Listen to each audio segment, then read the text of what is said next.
உலகெங்கும் வாழும் தமிழ் நெஞ்சங்களுக்கு என்னுடைய பணிவன்பான வணக்கம்.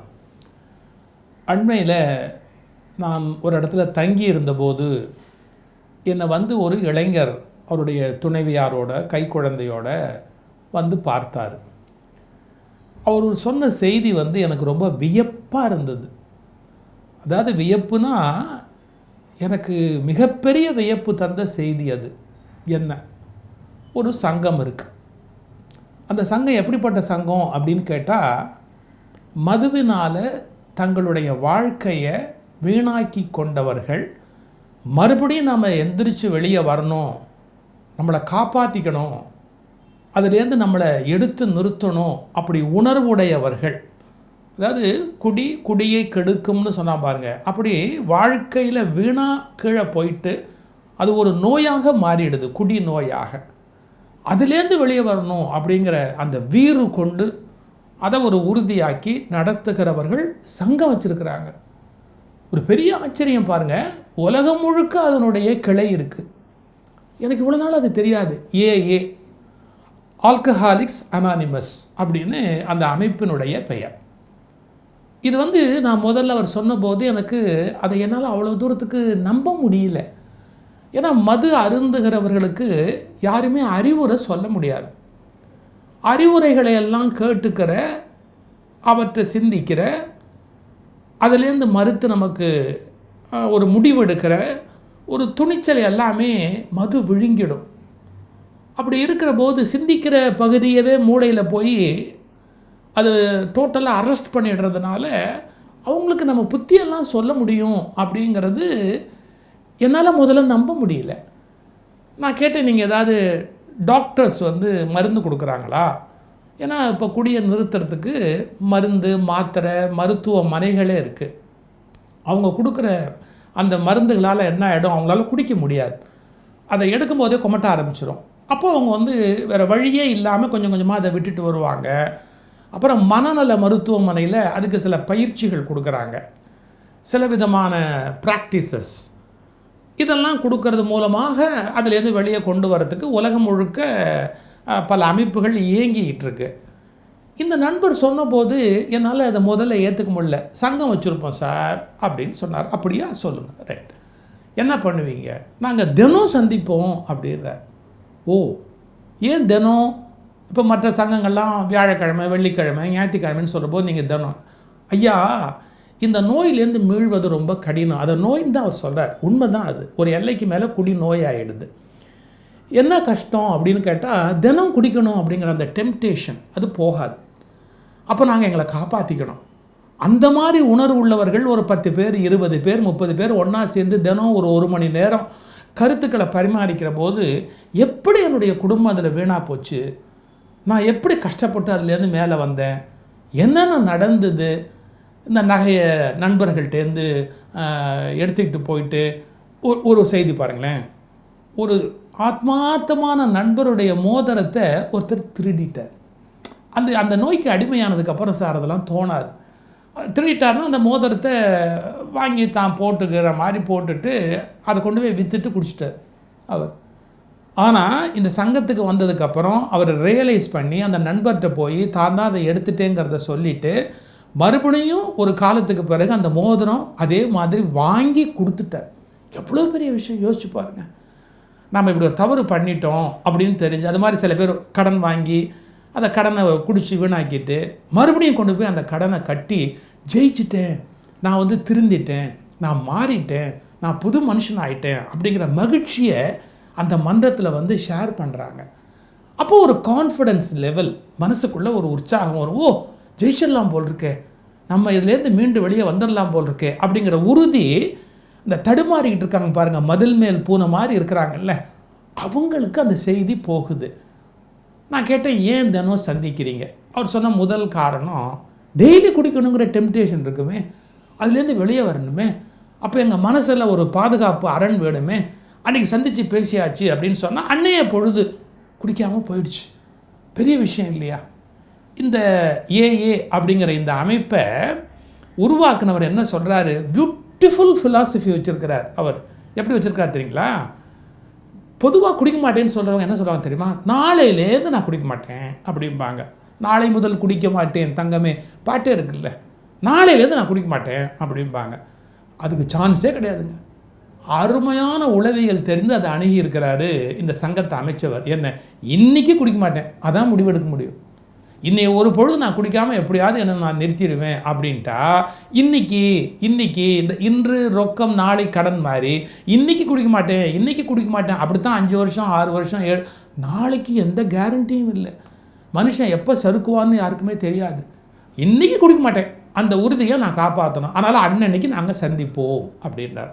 நான் ரொம்ப அவருக்கு வாழ்த்து சொன்னேன். இந்த மாதிரி ஒரு நல்ல விஷயம் எனக்கு தெரியாமல் போச்சு சார், பல பேருக்கு நான் இதை சொல்லலாமே, பல பேருடைய வாழ்க்கையை மாற்றி அமைக்கலாமே. அப்புறம் இன்னும் நீங்கள் என்னென்ன பண்ணுறீங்க, அவங்களுடைய லிட்ரேச்சர் புக்ஸு ஒரு 3-4 புஸ்தகம் எனக்கு கொடுத்தா, நீங்கள் தயவுசெய்து இதை படித்து பாருங்கள், நாங்கள் என்ன பண்ணுறோம் அப்படிங்கிறது தெரியும். அதே நான் ஒரு 2-3 விஷயம் உங்களுக்கு சொல்கிறேன். இல்லை, ஒரு நுட்பமான இடத்த மட்டும் நான் முதல்ல சொல்ல விரும்புகிறேன். என்ன தெரியுங்களா, உளவியலில் இன்றைய பொழுது நான் குடிக்க மாட்டேங்கிற தத்துவத்தை தான் பதிவு பண்ண முடியுமே ஒழிய, நாளையிலேருந்து குடிக்க மாட்டேன் அப்படின்னா இன்றைக்கி குடிச்சுக்கணுங்கிற டெம்டேஷன் தான் அழுத்தமாக பதியும். அதனால் அவங்க முதல்ல என்ன சொல்கிறாங்க, இன்றைக்கி குடிக்க மாட்டேன், இந்த முடிவை நான் எடுத்துக்கிறேன், அதை நான் எப்படி தக்க வச்சுக்கிறேன், அதுக்கு அவங்க உதவி பண்ணுறாங்க. எப்படி உதவி பண்ணுறாங்க தெரியுங்களா, ஒரு நம்பர் கொடுத்துட்றாங்க, ஃபோன் நம்பர். இதுக்கு கீழே டிஸ்கிரிப்ஷன் பாக்ஸில் நான் அந்த நம்பரையும் உங்களுக்கு நான் கொடுக்க சொல்கிறேன். யாருக்காவது பயன்படுனா உங்கள் நண்பர்களுக்கு கொடுங்க.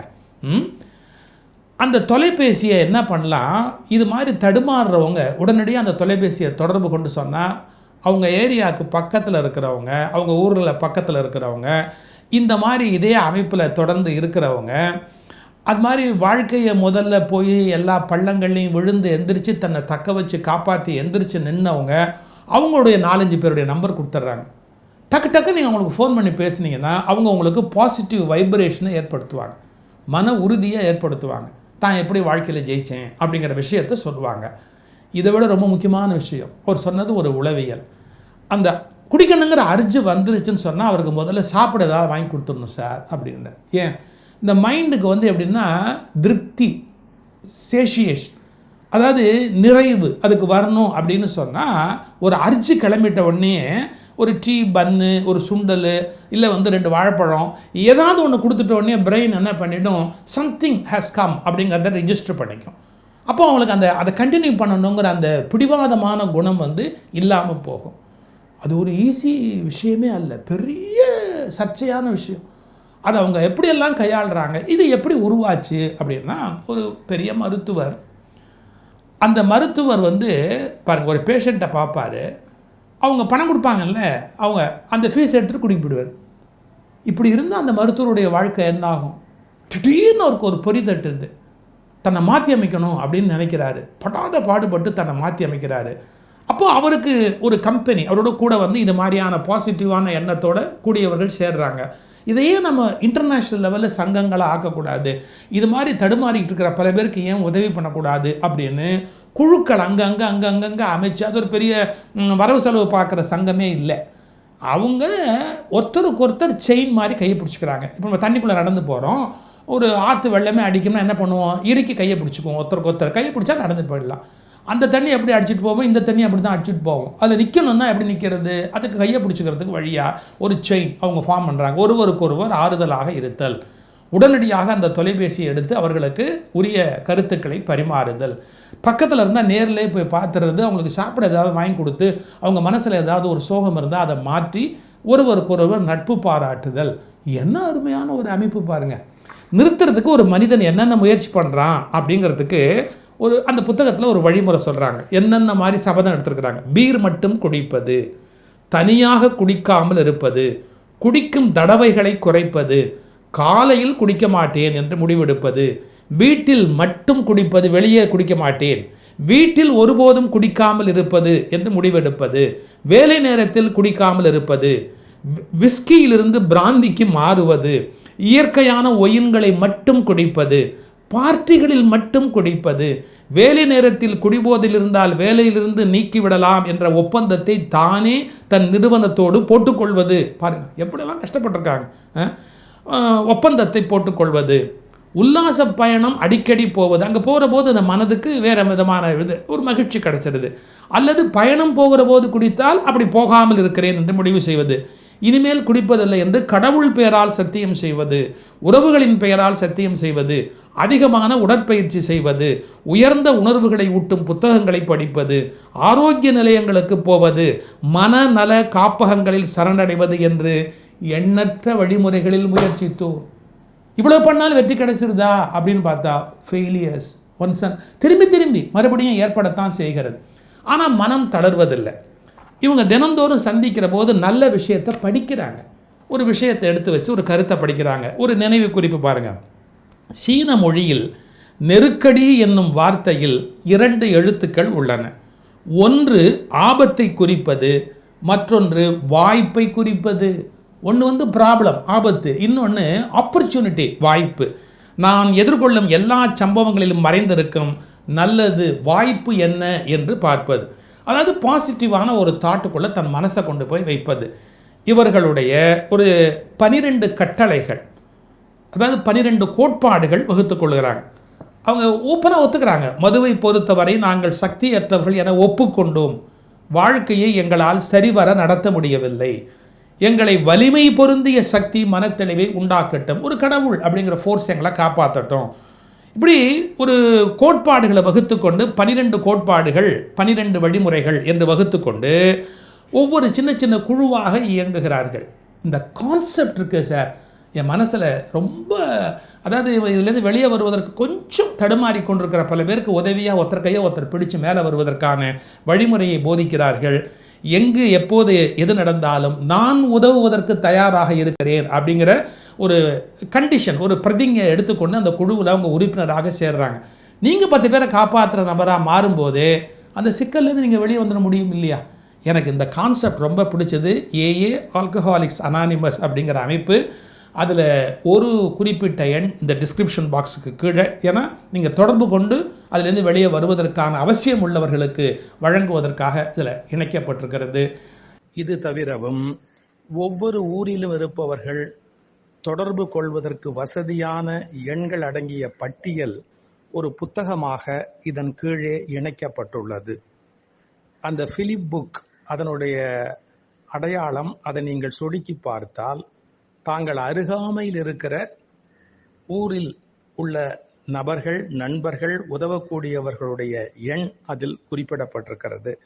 அவர்களை தொடர்பு கொள்வதன் மூலம் உங்கள் பிரச்சனையிலிருந்து விடுதலை அடைவதற்கான வழி இருக்கிறது. இந்த டிஸ்கிரிப்ஷன் பாக்ஸில் கீழே அந்த புத்தகத்தினுடைய குறியீடு இருக்கிறது. அதன் மூலமும் நீங்கள் கண்டறிய முடியும். ஒரு மிகப்பெரிய நம்மை வசப்படுத்துகிற ஒரு விஷயத்திலிருந்து வெளியே வருவதற்கு யாரோ எங்கோ ஒரு முயற்சி ஏற்படுத்தி இருக்கிறார்கள் என்றால் அவர்களுக்கு 1000 கோடி வணக்கங்கள், 1000 கோடி வணக்கங்கள்.